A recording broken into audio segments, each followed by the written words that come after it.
Hello guys, welcome back to my YouTube channel Ibrahim Lasson alias Papa Kungusa. If it's your first time to pass here, please don't hesitate to subscribe to my YouTube channel and especially turn the notification bell to not miss my next video. Les jaloux vont dire que c'est une phrase que j'ai lue, mémorisée et par la suite que je vocifère n'importe comment. I speak English, but I don't speak it fluently. I just defend myself. La divergence de nos idées ne peut nous empêcher de nous concilier. Divisés, on va vers la chute, mais unis, on peut faire plus. Alors vivons ensemble, unis et sans discrimination. Tous ensemble, tous ensemble, tous ensemble. Oh. Soutenons-nous, soutenons-nous, main dans la main. Vivons ensemble. Je prends en considération tout ce que vous avez dit dans mes précédentes stories. Du fait que je coupais très mal mon histoire, j'ai failli vendre mon âme au diable. Aujourd'hui, j'ai décidé de vous raconter cette histoire jusqu'à la fin. Il est 2 heures actuellement. Je ne dois pas faire beaucoup de bruit parce que mes colocs dorment déjà et je respecte vraiment mon voisinage. Ceux qui ont vu la première partie, la deuxième partie et la troisième partie seront très vite au parfum de ce que je vais raconter aujourd'hui.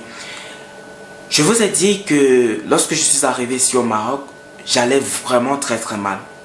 J'étais sans soutien, non seulement moral, mais aussi financier. Et donc, par la grâce de Dieu, j'ai rencontré Jean-Luc qui m'a pris sous son aile, mais que par derrière, je faisais des trucs très louches. Du fait que j'ai failli vendre mon âme au diable et par la suite que j'ai participé à plusieurs castings pornographiques.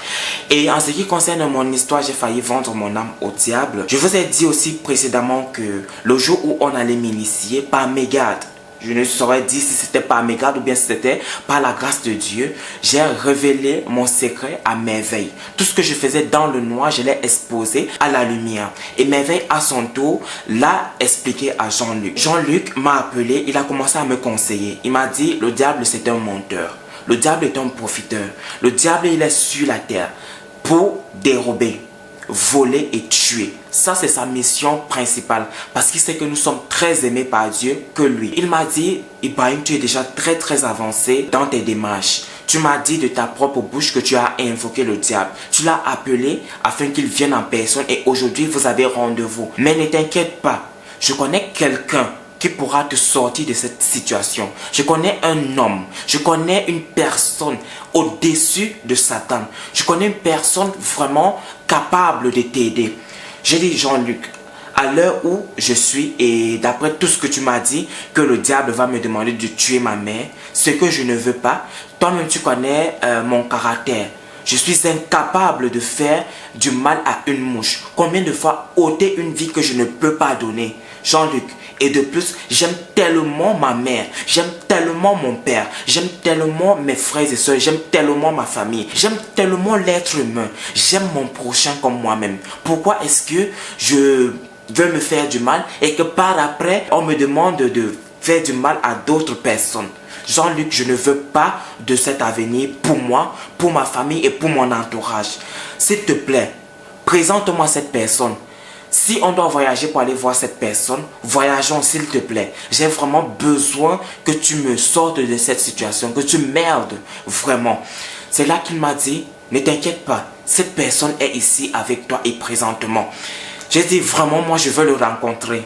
Si cette personne est physique, appelle-le, qu'il vienne, qu'on se rencontre, que je l'explique mon histoire et qu'il m'aide à m'en sortir de cette affaire. Il m'a dit, cette personne s'appelle Jésus-Christ. Quand j'ai entendu Jésus-Christ, j'ai dit, je suis musulman. Et Jean-Luc me parle de Jésus-Christ. Que Jésus-Christ peut m'aider.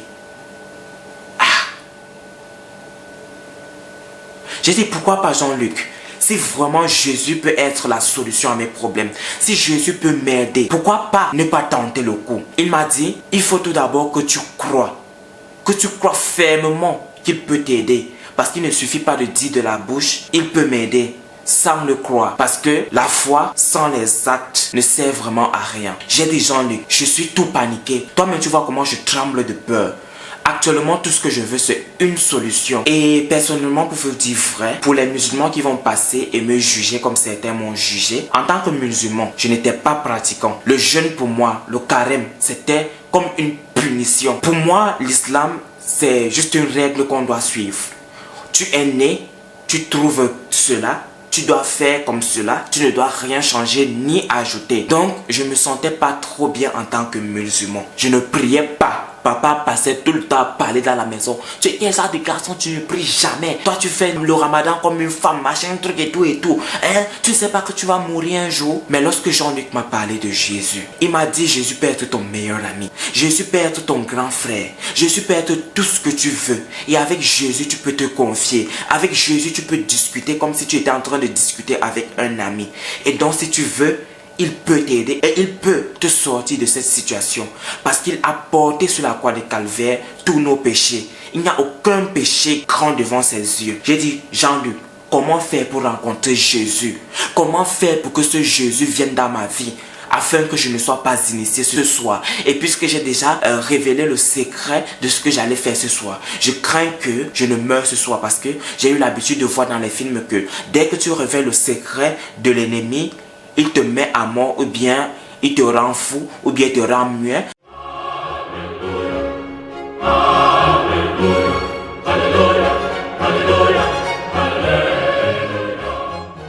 Et qu'on sort. Je lui ai dit, Jean-Luc, grand écho, grand frère, si Merveille a pris de la peine à t'appeler, te faire asseoir et te raconter cette triste histoire, cette peine que je ressens dans mon cœur, ce n'est pas un pur des hasards. C'est justement parce que Jésus savait que tu pouvais m'aider. Alors, je veux que ce Jésus entre dans ma vie. Je veux accepter ce Jésus comme mon Seigneur et Sauveur personnel. Et voilà les mots qu'il m'a dit de répéter. Je l'ai répété et j'ai cru très très fort. Et Jean-Luc a répliqué en disant, ce n'est pas parce que tu as accepté Jésus-Christ de Nazareth dans ta vie que ça veut dire que tu seras riche, que ça veut dire que tout sera rose dans ta vie. Mais tout au contraire, le chemin d'un chrétien est parsemé d'embûches. Il faut juste te tenir ferme sur tes deux pieds. Il faut y croire que malgré et contre tout, Jésus-Christ peut te sauver. J'ai dit, Jean-Luc, je crois fermement que Jésus-Christ peut me sauver. Et rien qu'après avoir récité ce que tu m'as dit, rien qu'après avoir répété après toi, je me sens libéré, je me sens libre et je me sens un peu léger. Mais je crains une seule chose, c'est que ce soir, le diable ne me fasse du mal. Il m'a dit, Ibrahim, ne t'inquiète pas. Si tu as accepté Jésus, ce n'est pas pour qu'il te trahisse. Jésus, il est mort sur la croix de Golgotha pour tes péchés. Aucun péché n'est grand devant la face de Jésus. Il n'y a pas de petit péché devant Jésus. Alors, tiens bon. Il m'a donné cette nuit un tout petit Nouveau Testament. Il m'a dit, prends ceci, va et lis-le. Prie cette nuit. Je suis parti dans ma chambre avec toute la peur du monde entier. J'ai commencé à lire le Nouveau Testament. En cette nuit, j'ai presque lu de Matthieu 1 à Matthieu 15. Parce que je cherchais tellement des solutions à mes problèmes. Et aujourd'hui, je ne reflète pas vraiment cette image d'un bon chrétien. Parce que je fais vraiment des choses qui ne sont pas bien du tout. Et je sais que ce n'est pas bien du tout. À l'instar de mes coiffures extravagantes que vous savez. Alors cette nuit, j'ai prié tellement. J'ai prié tellement. Tellement j'ai dit à Dieu, Seigneur, Jésus-Christ, je viens de t'accepter dans ma vie. Alors ne m'abandonne pas. Ne m'abandonne pas dans cette lutte et ne permets pas que le diable fouille le seuil de ma porte. Ne permets pas que le diable accomplisse ce qu'il m'a promis. Oh mon Dieu, même si c'est dans la pauvreté et que je sois avec toi, oui, je te suis, je te suivrai et je te remets ma vie entre les mains.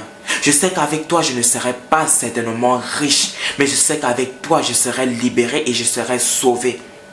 J'ai prié cette nuit très fort et j'y ai cru. Le Seigneur a été avec moi cette nuit. Je ne vous dis pas que après cette nuit, tout est allé rose comme sur des roulettes. J'ai souffert. J'ai vraiment souffert après que j'ai trahi Satan. Il m'a montré de toutes les couleurs. Je vous le dis.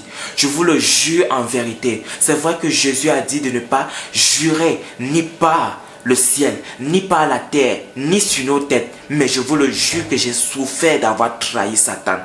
Qu'est-ce qu'il ne m'a pas fait? Qu'est-ce que Satan ne m'a pas fait après que je l'ai trahi? J'étais l'image parfaite en journée, mais dans la nuit, j'étais le mal incarné. Dans la nuit, ma vie était obscure, ou bien dans 4 murs, ma vie était ténèbres.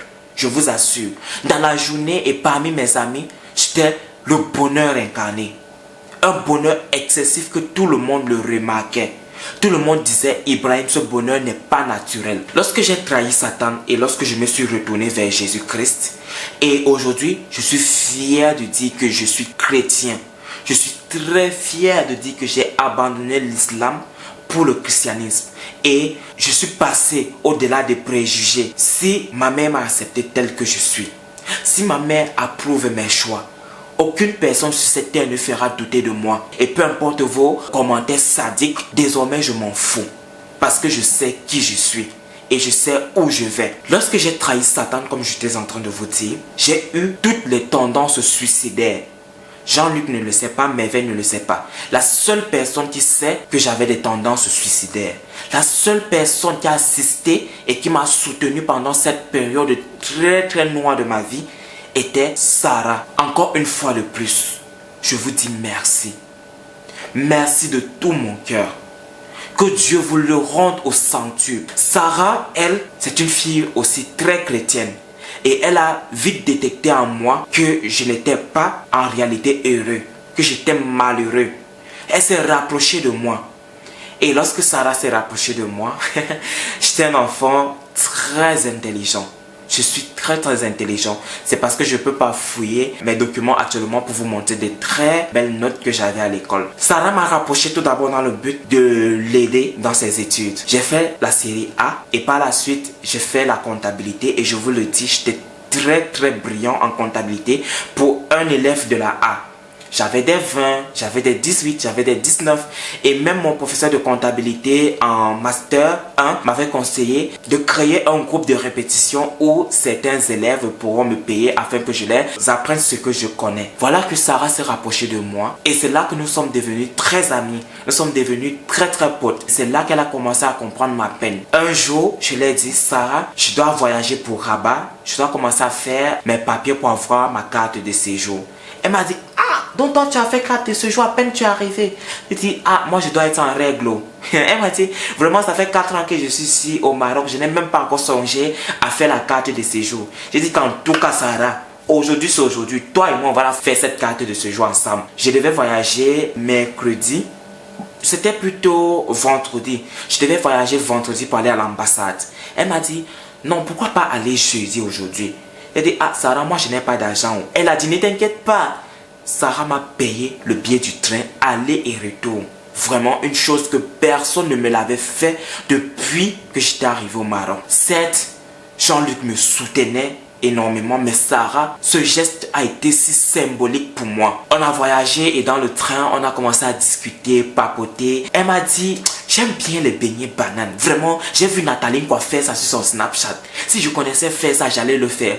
Elle dit, Sarah, je suis un chef cuistot. Je suis un chef cuisinier. Je sais tellement préparer et même ma mère ne rivalise pas avec moi. Si tu veux, je pourrais faire ces beignets bananes pour toi. Et de plus, je veux le faire avec les lentilles pour toi. Je me suis proposé de le faire avec mon propre argent, avec le peu que j'avais. Elle a dit, oh ne t'inquiète pas. En passant, Sarah c'est une fille de bobo. Ne t'inquiète pas, je vais te donner de l'argent. Dès que tu rentres à Fès là, pardon, fais-moi de bons beignets bananes et une bonne soupe de lentilles. Je suis parti à Rabat faire mes papiers. Au retour, j'ai fait ça, j'ai dit à Sarah, je l'ai fait. Et elle est venue chez moi. Lorsqu'elle est venue chez moi, elle a vu l'état dans lequel je vivais. Elle a été vraiment très peinée. Elle s'est assise. On a commencé à discuter. Elle a dit, Ibrahim, dis-moi ce qui ne va pas. Je te vois très joyeux, très heureux. Ce n'est pas normal. Raconte-moi tes peines. Certainement, je pourrais t'aider. Et immédiatement, je me suis ouvert de plein cœur à Sarah. Nous sommes devenus tellement des amis. Je vous assure, c'était une chose incroyable et formidable. Dieu a su vraiment placer des personnes merveilleuses sur mon chemin. Et elle avait aussi constaté que je ne craignais pas à traverser la route. Et qu'un jour, le taxi est monté sur mon pied parce que je pensais tellement et terriblement. Tous les jours, je pensais à me suicider. Satan avait mis cette idée dans ma tête que si tu meurs, toutes tes peines seront effacées. Si tu mets fin à tes jours, toutes tes souffrances seront abrégées. Je n'avais Dieu que pour la mort. Que 2 fois je fermais ma chambre, je prenais le couteau et je disais, et si je me taillais les veines? Ne serait-ce pas mieux? Et si je me jetais de mon balcon? Ne serait-ce pas mieux? Quel est mon but sur la terre? Quel est en réalité mon but? Pourquoi est-ce que je suis au Maroc? Pourquoi est-ce que ma mère a investi tant d'argent qui va aller dans l'eau? Mon Dieu, je préfère mourir et laisser la vie. J'ai dit, Sarah, tu sais, je te connais que depuis très peu, mais ce que tu as témoigné en ma faveur, c'est vraiment grand et si formidable. Alors, je suis, et je te dis vrai, je ne dors pas de la nuit. Toutes mes nuits sont ténèbres. Toutes mes nuits sont cauchemardées. C'est comme ça qu'on dit, j'espère. Je ne fais que des horribles cauchemars. Des cauchemars où le diable me poursuit. Et je n'en peux plus. Je veux me tuer et quitter ce monde d'injuste. Elle a dit, ne parle pas ainsi. J'ai dit, Sarah, tu parles ainsi parce que tu ne connais pas le poids de la souffrance. Tu ne connais pas en réalité le poids de la pauvreté. Tu ne connais pas en réalité le poids que porte un premier-né. Elle a dit, ne t'inquiète pas, ça va aller. Je vais te soutenir du mieux que je peux. Je vais t'aider jusqu'à ce que je quitte le Maroc. C'était comme une chose que je ne l'avais jamais entendue. Elle a dit, pour tes envies de suicide, je suis dans une église. Cette église a une très mauvaise réputation, mais je t'assure, le pasteur, il est formidable. Viens un jour à l'église, un dimanche, et confie-toi au pasteur, il saura t'aider. Je n'avais plus goût à la vie. Je n'avais goût à rien du tout. Rien du tout. C'est alors là qu'après avoir donné ma vie à Jésus-Christ, j'ai postulé au téléphone dans un centre d'appel. Et juste le lendemain, on m'a appelé, on m'a dit que je suis embauché. J'ai commencé le travail. Je me disais que ma vie allait aller comme sur des roulettes. Mais je vous assure, comme Jean-Luc avait dit tout au début, avec Jésus-Christ, ta vie ne sera pas recouverte de paillettes. C'est-à-dire d'argent, d'or et de diamants. Mais ta vie sera recouverte de joie. Je n'avais pas de paillettes. Je n'avais pas d'or, je n'avais pas d'argent, je n'avais rien du tout. Mais dans le cœur, j'étais libéré et heureux. J'ai commencé ce premier travail et mon premier salaire, mon Dieu, était de 60 €. Ma chambre coûtait 110 €. Mon école coûte 4 000 €, c'est-à-dire 40 000 dirhams. Et sur les 4 000 €, je n'ai payé que 1100 €. Imaginez la dette qui me pèse encore sur la tête jusqu'à présent. Pour moi, franchement, quand je pense à ça, c'est juste très très drôle. Voilà comment j'ai fait confiance en Jésus-Christ. Et pour vous dire vrai, je ne regrette pas, comme je l'ai dit, d'être devenu chrétien.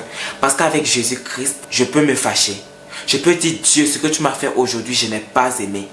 Avec Jésus-Christ, je peux parler comme un ami. Avec Jésus-Christ, je peux me confier totalement et je sais qu'il ne me jugera pas. Je ne passe pas par là pour dire que l'islam est une pire religion.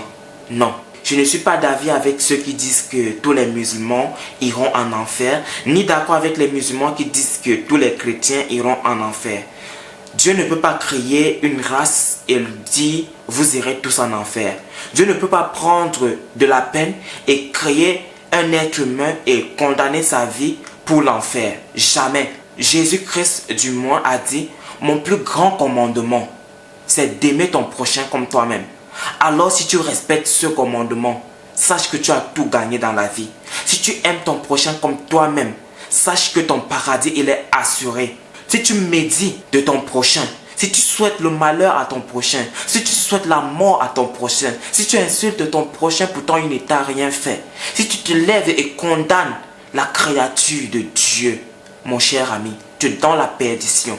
Je suis un christianisé. Je suis un nouveau converti. Mais ce que j'ai appris de la Bible, je l'ai appris bien mieux que des chrétiens qui y sont nés. J'ai fait un constat. Le chrétien, c'est celui-là qui se lève, prend sa Bible, se consacre sur une seule partie de la Bible qui l'arrange et rejette ce qui ne l'arrange pas. Je suis vraiment déçu parce que toutes les idées que je me faisais des chrétiens, j'ai vite compris que cela n'était que pure illusion. je peux le dire. Lorsque je me suis christianisé et lorsque j'ai commencé à lire ma Bible et lorsque j'ai commencé à aller à l'église, je croyais que le chrétien c'est celui-là qui n'est que amour, amour, amour et amour. C'est archi et archi faux. Le chrétien est l'être le plus ignoble sur la terre. Le chrétien c'est celui-là qui se lève et juge au nom de la parole. Le chrétien c'est celui-là qui se lève et juge la créature de Dieu et condamne la créature de Dieu et se met devant tout un peuple pour enseigner l'amour. Un amour qui n'a pas au fond de son cœur. Mais je ne généralise pas de tous les chrétiens parce que j'ai connu des chrétiens formidables. Je remercie vraiment beaucoup Sarah parce qu'elle m'a soutenu. Elle a prêté oreille attentive à mes problèmes. Elle m'a aidé. Et je passe ce soir pour vous dire ceci, pour vous donner ceci comme conseil. Mes frères et sœurs africains, méfiez-vous une fois de plus des vendeurs d'illusions. Mes frères et sœurs africains, ne pensez pas qu'il y ait une vie rose dans la vie. Non. Travaillez dur, car la vraie magie c'est le travail. La vie facile n'a jamais été une solution. Le diable te couvre d'or et de diamants, mais te réclame plus que cet or, cette toute petite poignée qu'il t'a donnée. Alors que si tu avais fait confiance en Dieu, il t'aurait donné plus grand que ce que le diable t'a proposé. Depuis lors, j'ai confié ma vie en Jésus-Christ. Ma vie ne reflète pas en réalité ce que Jésus demande, mais je sais qu'il est miséricordieux. Je sais qu'il ne me juge pas à l'instar de ces chrétiens qui passent leur vie à me lancer des pierres, à médire de moi, à colporter je ne sais quoi. Mais si je sais que Jésus-Christ qui est là-haut, si je sais que Dieu lui-même qui est là-haut, même tel que je suis, qu'il a donné sa vie sur la croix de Calvaire pour mes péchés et que devant lui il n'y a pas de petits péchés, alors je m'en moque bien de ce que peut dire l'être humain. Je vais encore le redire aujourd'hui. Tous ceux qui se lèvent et achètent des passes de 100 francs et se permettent de venir sur la toile, juger, insulter, sans connaître ni d'Adam ni d'Ève, sans connaître nos relations avec Dieu, que vous n'êtes pas chrétien. Je ne vous juge pas. Mais d'après ce que j'ai lu, vous n'êtes pas des chrétiens. Jésus-Christ a dit à ce peuple qui voulait lapider cette pécheresse que quiconque n'a pas péché depuis le sein de sa mère lui lance la première pierre. Tous ont été incapables de lancer la première pierre. Mais vous, chrétiens d'aujourd'hui, vous êtes les premiers à lancer les pierres. Jugez au nom de la parole de Dieu. Mine de ce que vous pouvez voir sur les réseaux sociaux. J'ai une relation intime avec Dieu. Et lui seul et seul me rassure. Tout le monde pourra m'abandonner sur cette terre. Mais Dieu, lui, jamais ne pourra m'abandonner.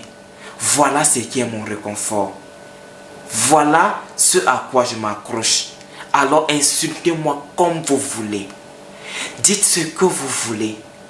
Désormais, je passerai au-dessus de tout cela. Je suis ce que je suis. Et le jour où Dieu va décider de faire de moi l'être le plus merveilleux au monde, aucun de vous ne pourrait arrêter cela. Je ne sais pas si je dirais pourrait ou bien pourra. En tout cas, Molière ne fait pas partie de ma famille. Aucun de vous ne pourra arrêter cela. J'ai confiance en Dieu. Désolé, j'ai atteint la limite d'enregistrement. Voilà pourquoi la caméra, il a coupé. Mais j'ai dû relancer. Comme je disais, c'est vrai que ma foi inébranlable que j'avais a vraiment et terriblement chuté dû au comportement des chrétiens, dû au comportement des fidèles de mon église, que je ne fréquente plus d'ailleurs.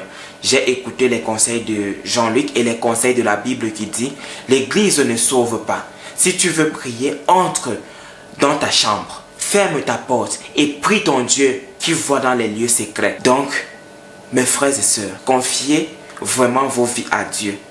Je ne vous dis pas que j'ai totalement confié la mienne, mais je sais que le jour où Dieu décidera de venir et loger en moi, de frapper à ma porte, je l'ouvrirai et je serai très heureux. Ce qui fait ma particularité, je ne juge pas la créature de Dieu. Je ne pointe pas la créature de Dieu de mon doigt parce que je ne peux donner le souffle de vie. Toi qui peux donner le souffle de vie, bravo à toi. Continue de faire ton travail et d'espérer entrer au paradis.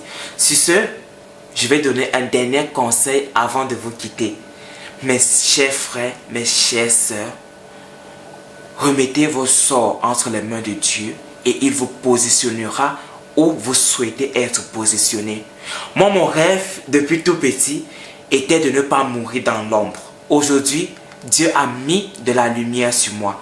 Aujourd'hui, Dieu m'a élevé à un niveau où je ne savais pas du tout. Vraiment, il est formidable. Jésus-Christ pour moi est formidable. Et je ne regrette pas vraiment d'avoir confié ma vie entre ses mains.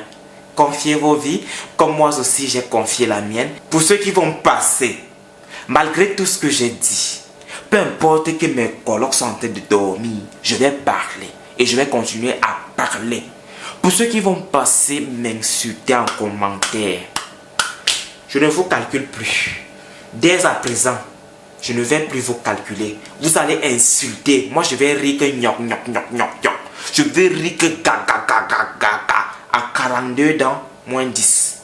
Alors, je vous aime et on se retrouve à très bientôt pour une autre vidéo.